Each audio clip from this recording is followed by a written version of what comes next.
Hi, I'm Nicholeen Peck, and I teach all over the world about parenting, good communication, how to build strong family bonds, all through the lens of the principle self-government. And in this video, we're talking about how to teach kids not to be racist.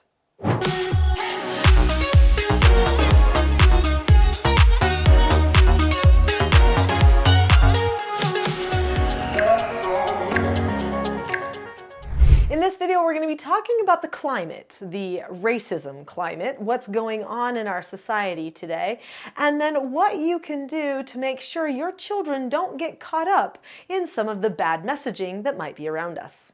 I know there are some places in the world that historically have struggled a little bit more with racism than others.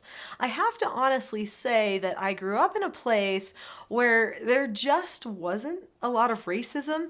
There was a lot of moral consensus, which meant that all the people in the area, for the most part, believed in the same Judeo-Christian morals. So they believed that every person was a child of God, that every person had intrinsic value, that every person, no matter their disability, their age, their color, their ethnicity, that they were a person who could contribute something to the world. And so I did not see a ton of racism in my upbringing. In fact, back in the 70s, the 80s especially, and 90s, it just wasn't a thing.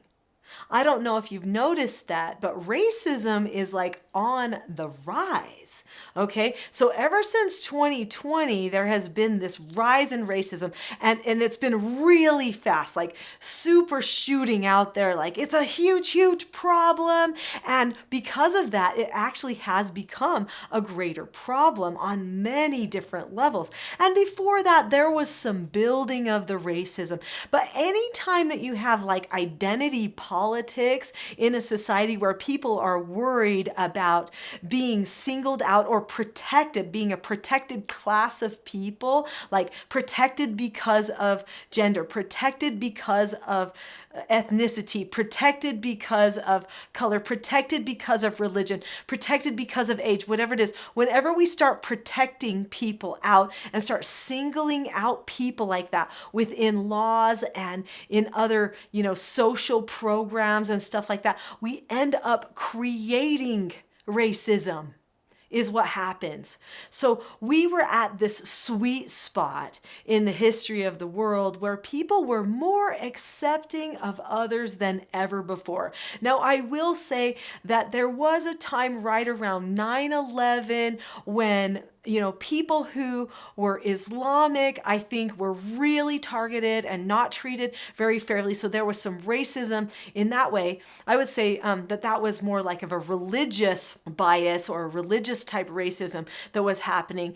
And that was very unfortunate. I do understand why. I do know during World War II, there was ethnicity problems, like if you lived in the United States and you were Japanese or German, you might get put in an internment camp, right? So there were some things that happened. And so throughout history, we've had to deal with, okay, what do we do if some people are now the enemy of us, and how do we handle that? But really, the people who have the greatest success at creating societies where there isn't a feeling of racism are people who love God more, who decide that every person belongs to Him.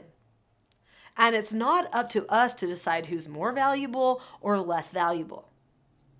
So when we're talking about racism, we have to come to the conclusion that the only way to solve racism, and especially to teach a child about racism, is to make sure that we declare that every person has value.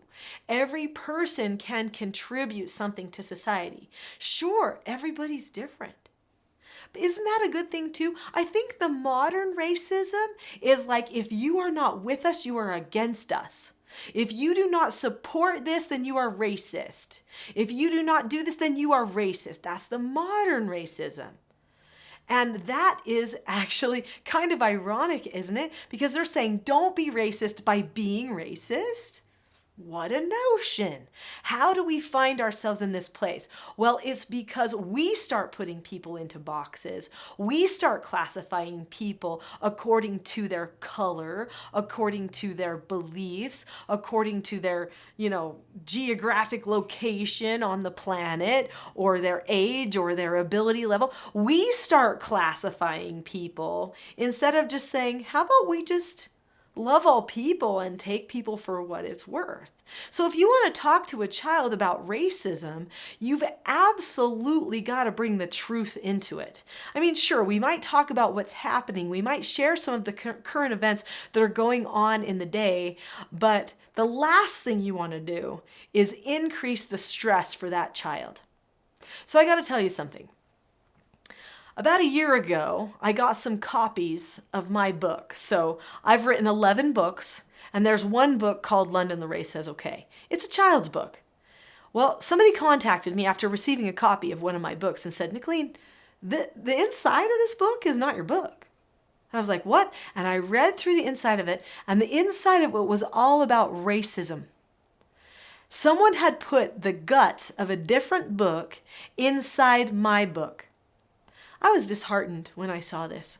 In fact, I showed it to a friend of mine. So it was about a little girl, a little black girl and her family, and they were trying to process a lot of the things that were going on around them. But I was very disheartened, and I showed it to a friend of mine. Her name is Dr. Carol Swain, a very intelligent black woman professor, and she was horrified at what she saw. She said, this is wrong. This book is teaching black children to stress, teaching them to look for offense, teaching them to hate other people because of the color of their skin. This is not okay. Now, some people might say, well, that's justice because, well, back in the day, there have been people who have hated, black people for the color of their skin. True enough. But does it ever solve a problem to be vindictive, to power struggle? Does that ever solve a problem? Or have we learned enough as parents now over the years that we recognize if we power struggle with our children, we lose and they lose too. Everybody ends up hating home. But if we don't power struggle with our children and we just calmly teach them truths, then everybody's heart changes, the family bonds together, we become united, and suddenly there is joy abounding in the home. That's what we need to do with our children. Now, there's some key things that we can do and some other things that I'd like to tell you from my friend, Dr. Carol Swain. But before we do that, do you see that button that says subscribe? Click subscribe now. And while we're at it, if you have a comment about this, whether you are for me or against me and my opinion on teaching children about racism, I'd love to hear about it. I know that this video is not going to please everybody. I know that people have deeply rooted beliefs, biases even, about the concept of racism. And if you want to tell me yours in the comments below, I'd love to hear it. So how are we perpetuating racism? So number one, let's talk about we didn't have as much. So there was some, there wasn't some. There was some, there wasn't some. That seems to be the pattern of society. It comes back around. Now, one thing that I have noticed right now is that racism is part of a political culture right now, where it used to be part of more of a social dynamic. Now it is definitely a political move. So to put people in boxes, to make some people oppressed and other people oppressors. So years ago, there was, a college professor that came up with this idea of intersectionality. The idea was that there was a line, I'm going to use this book as a line, that there was a line, and this is called the oppression line. Anybody who's above the oppression line, like white people, Christian people, people who can have children, people who are able-bodied, people who have a job, people who've been to college, whatever. All these people are oppressors just because they've had something in their life that seems optimistic. But everybody who is below the line, which would be people of different races, different ethnicities, different ability levels, if they couldn't have children or didn't have children, or maybe didn't get don't have a job or whatever, okay, anything here that they would be considered oppressed. And so you would try to determine which level of an oppressor or oppressed that you might be. That's the wrong question to ask. In fact, that is leading people down a hole of civil war. And I'm okay saying that. It may not be popular to some people. Sure, there are nasty people out there. There are people that are unkind and that bully other people. There are people that don't seek to understand others and that don't care about others. Those people are wrong.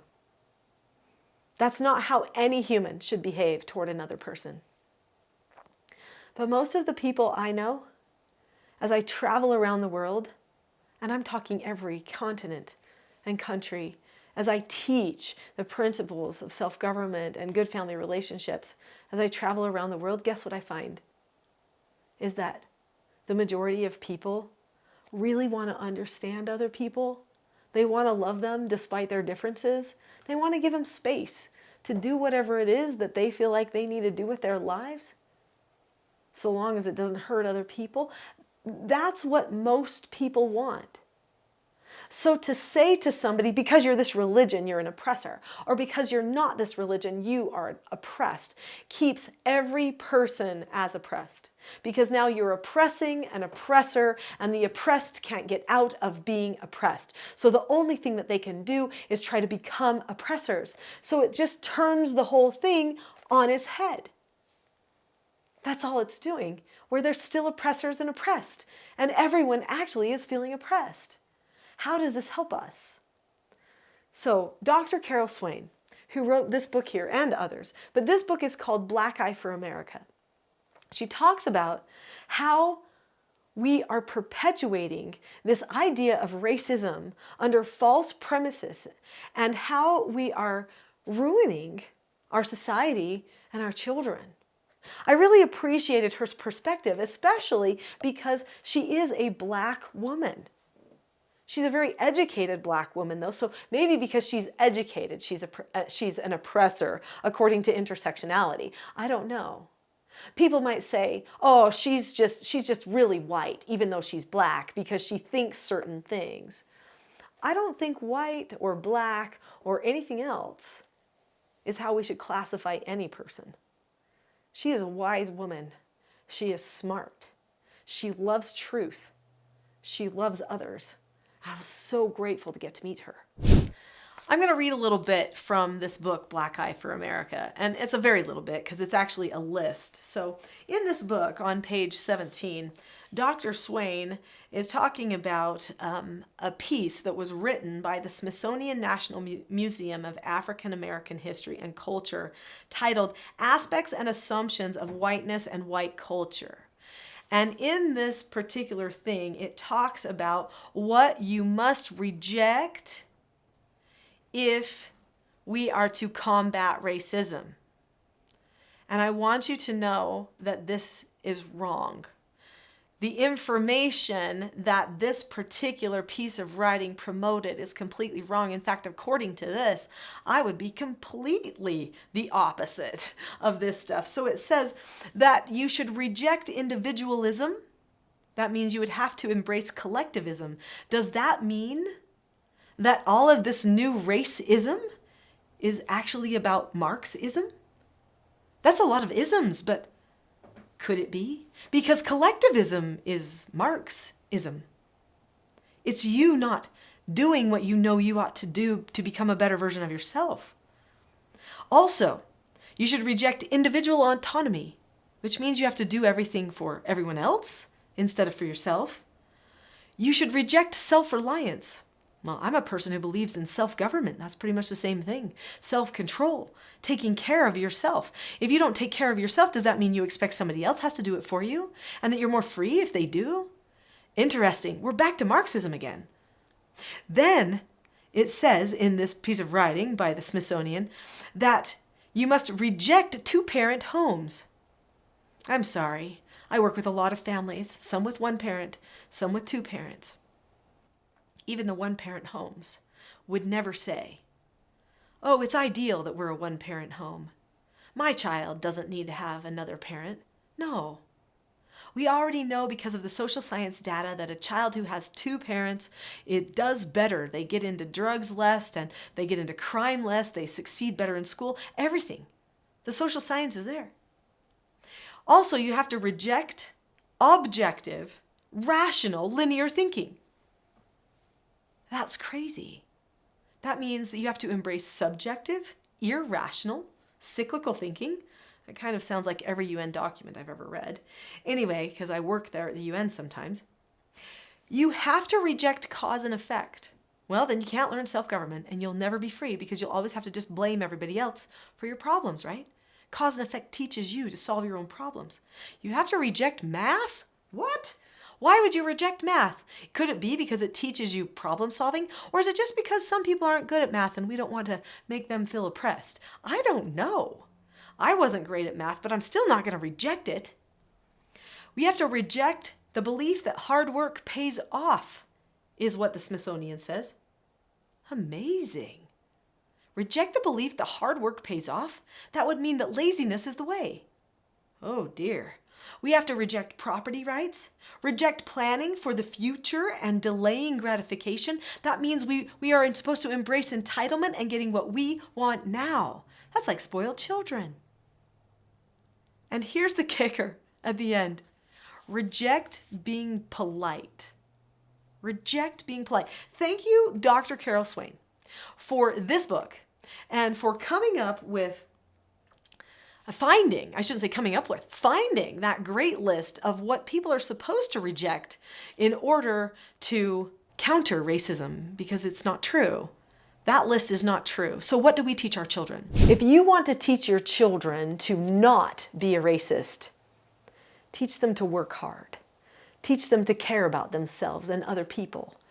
Teach them to be polite and kind and caring. Teach them to love. Teach them to have discernment, to see what they should and shouldn't do, and to notice that person is doing what I know you shouldn't do, but I am still going to recognize that they are a valuable person. If you really want your children to love all mankind, they probably should love God, because that really helps. Probably more than anything. Teach your children that there is someone that loves them no matter what, and so they should love other people no matter what too. We can get back to that, but it starts in the homes, it starts with the families, and it starts with the schools. And I'm just going to say shame on the schools. Shame on the schools for teaching the children to hate and to bully right as they are teaching a class on anti-bullying. They teach them to single people out. They shouldn't. They should teach them to value all people. And if we do that, then our society can change, go back to the heydays when it comes to race of the 80s and 90s, when people truly did honor and care about each other, when the greatest stars, the greatest musicians were people of all different races.